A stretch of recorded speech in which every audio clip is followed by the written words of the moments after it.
He, she, it, this, এই চারটার মধ্যে যে পার্থক্য, এই পার্থক্য অনেকে হয়তো জানি না, যে কারণে আমরা ইংরেজিতে কথা বলতে গেলে অনেক সমস্যা হয়।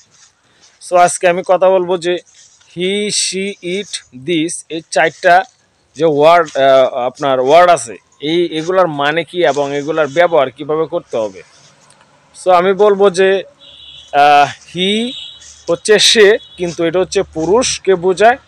আর শি, এটা হচ্ছে মেয়েদেরকে বোঝায়, মানে মহিলাদের ক্ষেত্রে বোঝায় আর কি। হি হি হচ্ছে পুরুষকে বোঝায়, মানে সে। আর শি হচ্ছে সে, কিন্তু এটা মহিলাকে বোঝায়। আর ইট, দিস, এই দুটোর বাংলা হচ্ছে এইটা।